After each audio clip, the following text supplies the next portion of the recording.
गोर लगै छी। हम चमचम मैथिली गीत में अहाँ सबके स्वागत करै छी। आइ हम दुर्गा पूजा के कहै छी जे कियाक दुर्गा पूजा मनायल जाइत अछि।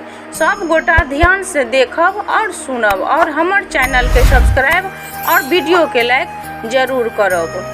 आश्विन मासक शुक्ल पक्ष के देवी पक्ष कहल जाइत अछि।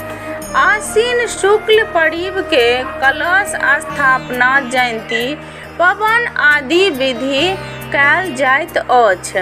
भगवती दुर्गा 10 दिन सविधि पूजा, दुर्गा सप्तमीक पाठ ओ इष्ट देवताक विशेष पूजा, कोनो मंत्रक सिद्ध्यर्थ ओकर पुरस्चरण आदि कयल जाइत अछि। भगवान राम रावणक वध अन्यथा नहीं देख अकाल में भगवतीक प्रकोपित किए हुनक पूजा आरंभ कयल आ सकल मनोरथ भेलनि। दशमी के तैं विजयादशमी कहल जाइत अछि।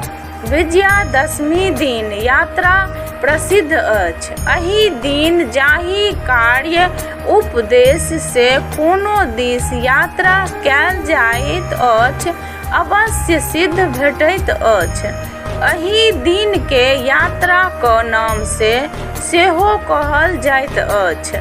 मिथिला, बंगाल आ आसाम तीन राज्य में ई मान्यता छै जे भगवती दुर्गा 9 दिन नैहर में रहि दशमी दिन सासुर जाइत छथि। तें जाइत माटिक दुर्गा बनाय पूजल जाइत अछि।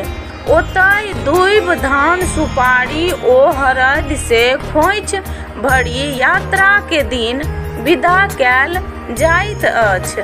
महाकाल संहिता में भगवतीक कहब छनि, हमर आनंदित देख जे आनंदित होइत अछि ओ जीवन भर आनंदित रहैत अछि, आ हमरा आनंदित रहला पर जे आनंदित नहीं होइत अछि ओ कहियो आनंदित नहीं रहैत अछि। यथा तें दशमीक उल्लास्य ओ धर्मचरण अपन सवस्त्र रखैत अछि। कुमार भोजन, छागर बलि ओ पूजा पाठ दर्शनीय ओ मान्य होइत अछि।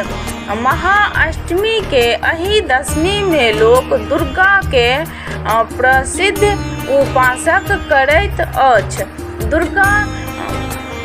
दुर्गा प्रसिद्ध कुमारी भोजन करबैत अछि। धर्मशास्त्रक अनुसार पुत्र वाहन के ई उपास नहीं करब चाही। पूर्व निर्णय में बिहारी ग्रामवासी मानसिक कृष्णेश्वर झा एहन निर्णय लिखने छथि आ एकर पुष्टि महाकाल संहिताक वचन से केने छथि जे व्रत करै छथि हुनका ध्यान राखक छनि सप्तमी युक्त अष्टमी नहीं करथि, अपितु शुद्ध अष्टमी में वा अष्टमी युक्त नवमी में करथि।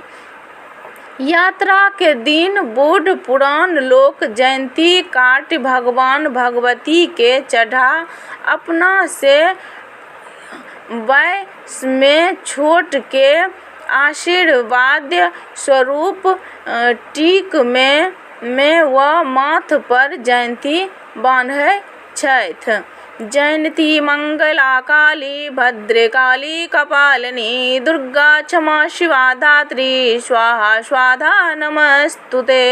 दुर्गा महारानी की जय। एहि तरहे भगवतीक पूजा मनायल गेल छनि।